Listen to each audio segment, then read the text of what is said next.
Olá, pessoal, tudo bem? Que hoje seja o primeiro dos melhores dias da sua vida. Estou chegando com 5 temas desta sexta-feira, dia 11 de março de 2022. Hoje eu vou falar da convocação da seleção brasileira para os 2 próximos jogos das eliminatórias no ano da Copa do Mundo. Vamos falar dos jogos do final de semana, os jogos de volta da segunda fase, da fase quartas de final do Goianão. Vamos falar da Copa do Brasil, das máscaras que estão liberadas nos eventos esportivos de Goiânia e sobre o técnico do Palmeiras que estaria com 2 propostas. E será que ele poderia deixar a equipe do Palmeiras?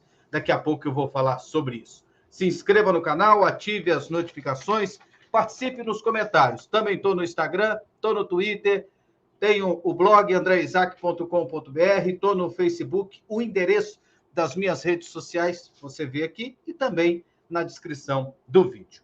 Vamos lá, começando com a convocação da seleção brasileira para os jogos contra o Chile, dia 24 no Maracanã, e contra a Bolívia no dia 29 em La Paz. E ainda vai restar um jogo contra a Argentina, aquele jogo que não foi realizado lá no estádio do Corinthians. Esse jogo vai acontecer nos Estados Unidos. Mas vamos falar desses 2 próximos e dessa convocação da seleção brasileira, que traz algumas surpresas, traz retorno, traz apostas. Tem muita gente que fala, seleção tem que ser momento. Gente, seleção não é momento. Seleção também é momento. Envolve outros fatores também. O técnico Tite já está há algum tempo na seleção brasileira. Vários jogadores já passaram lá pela seleção, então ele sabe o potencial de cada um. É por isso que, por exemplo, ele está apostando na volta de um desses jogadores que eu vou mostrar aqui nessa convocação. Vamos lá. Os goleiros Alisson, Ederson e o Everton. Esses 3 vão ser os goleiros da Copa do Mundo, né? Isso aí não tem segredo, a não ser que algum deles esteja machucado. Mas dentro de uma condição normal, Alisson, Ederson e o Everton serão os goleiros da Copa.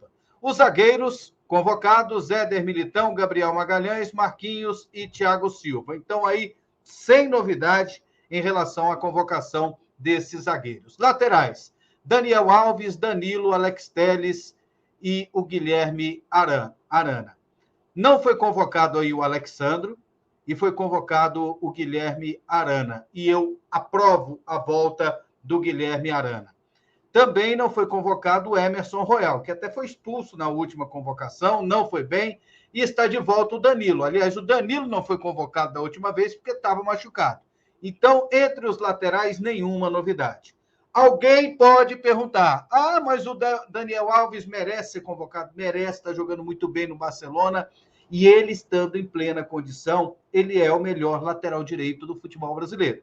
Então, ele estando em condições, ele tem que ser convocado para a Copa do Mundo do Catar no final do ano. E a volta dele para o Barcelona foi uma atitude muito certa para o jogador visando a participação nesse Mundial. Ele é um cara extremamente vencedor, é o maior vencedor da história do futebol mundial em títulos, e ele sonha com uma Copa do Mundo. E se ele continuasse no futebol brasileiro, iria prejudicar essas convocações dele. Porque o jogador estando bem, estando jogando na Europa, já é um passo gigantesco para ter espaço na seleção e também para atuar de uma forma diferenciada. Vamos lá?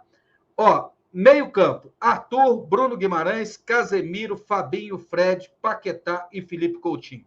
Nessa convocação dos jogadores de meio campo, só não está o Gerson em relação à última convocação e entrou o Arthur.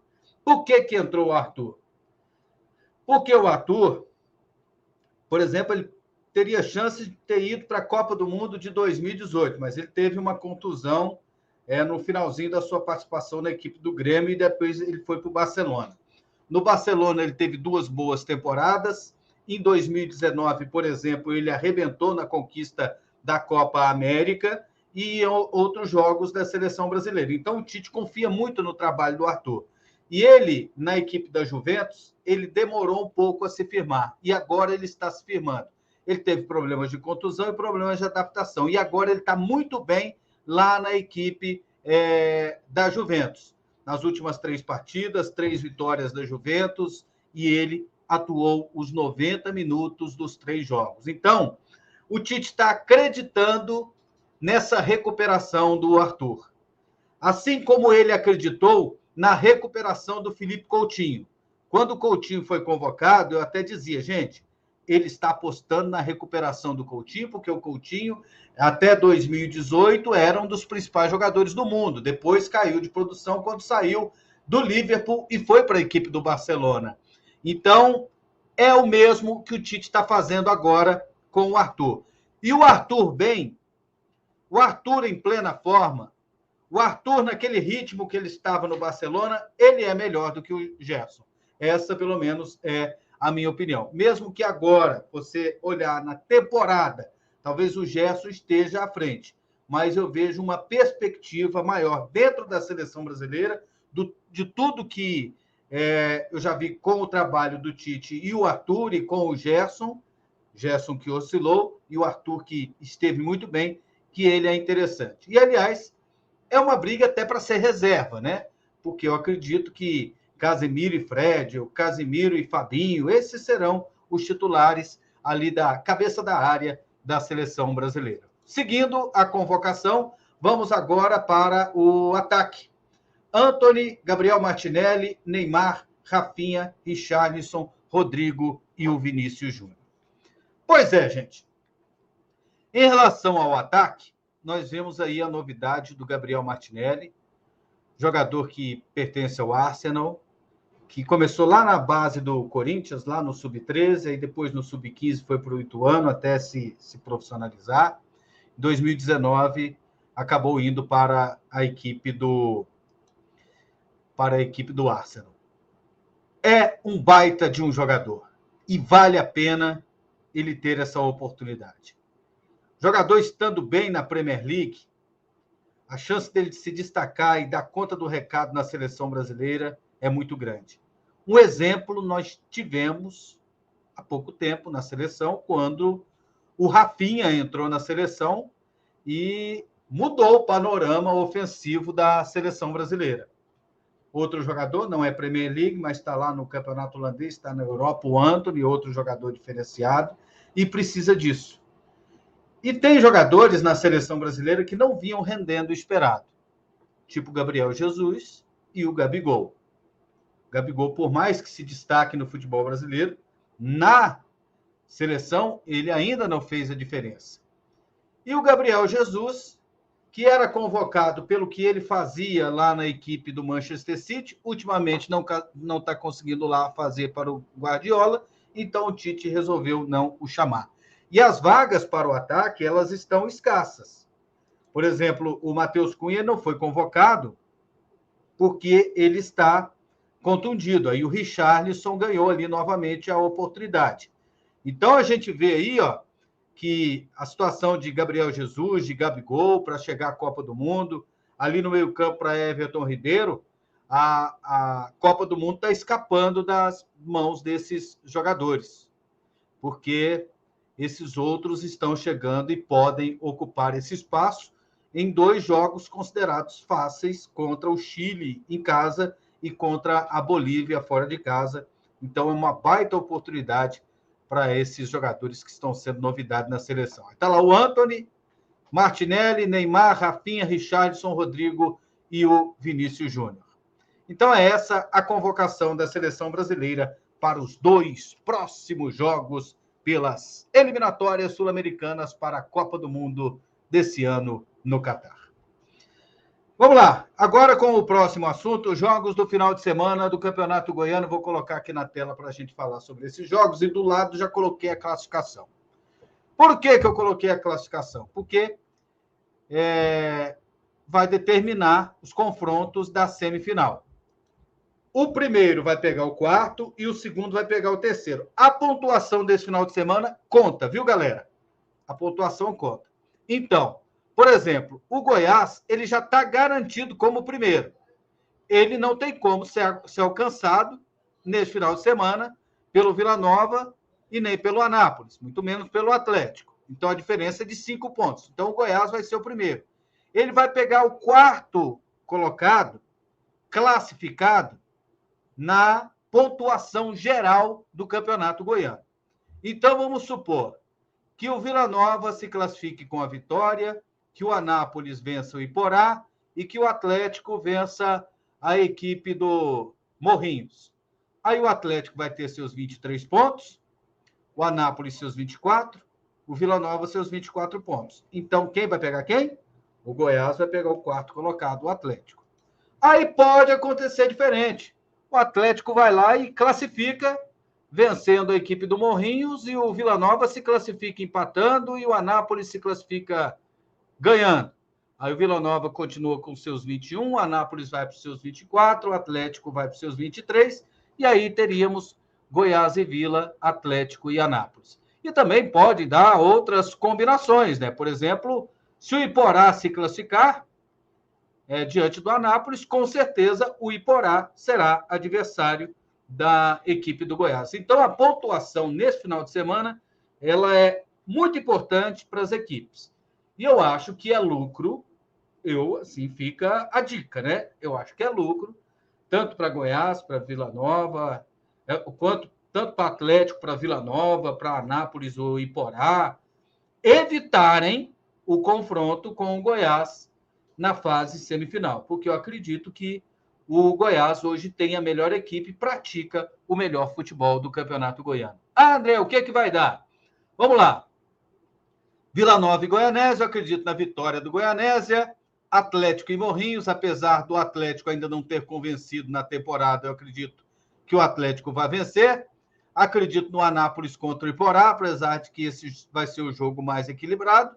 E o Goiás, que ganhou de 3-0 do Craque no jogo de ida, já está classificado, né, gente? O Craque não vai vencer por 3 gols de diferença e levar para os pênaltis, ou por 4 gols de diferença e conquistar a vaga no tempo normal. Então, valeu a participação do Craque no campeonato e o Goiás estará na fase semifinal do Campeonato Goiano. Essa é a minha opinião, com todo respeito à equipe do Craque de Catalão.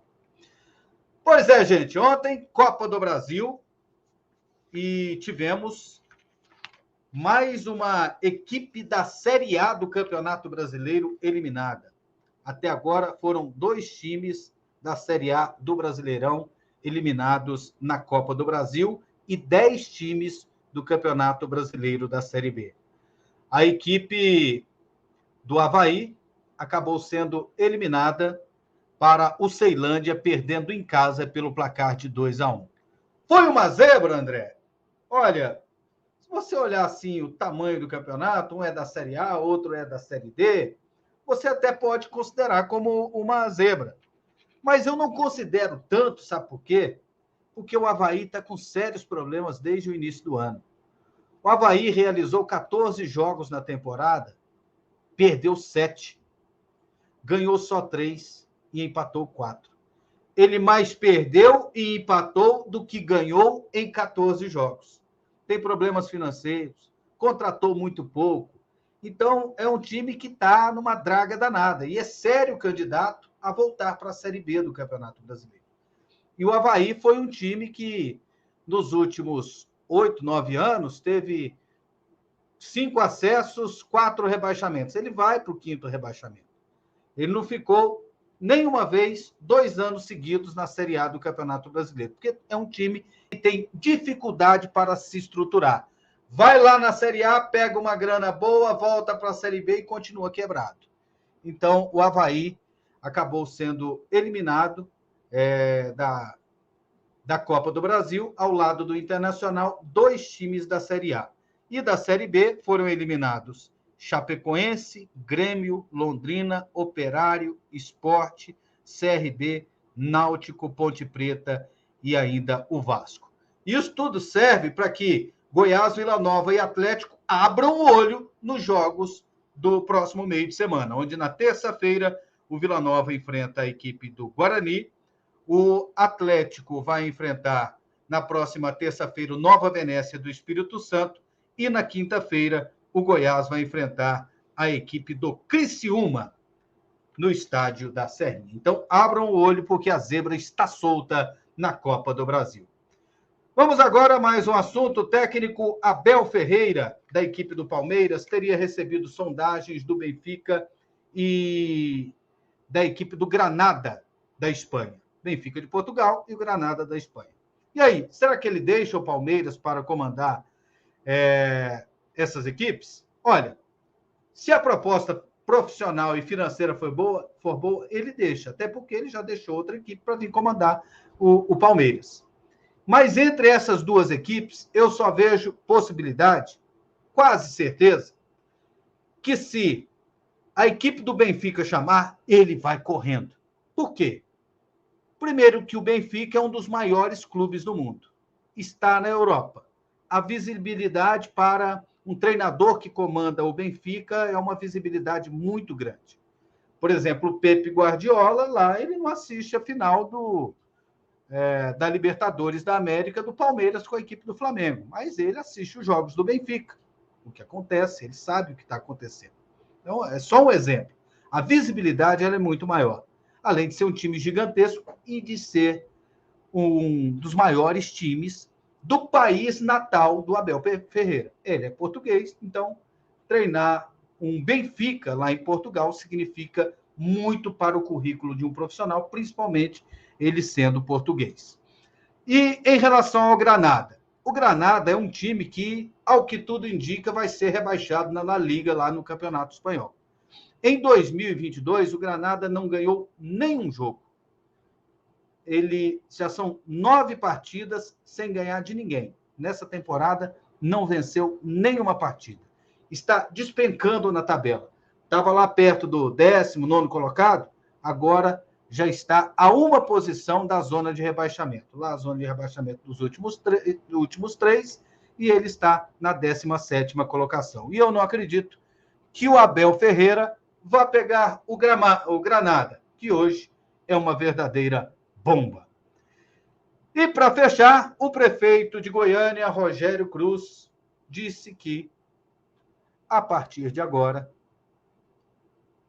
está liberado não usar máscaras nos estádios de futebol, porque os estádios são abertos e não precisa usar máscara. Prefeito, eu já achava que estava liberado, porque nos estádios, ultimamente, eu via pouca gente usando máscaras. Tá certo, pessoal? Esses foram os 5 temas de hoje. Até mais, bom final de semana.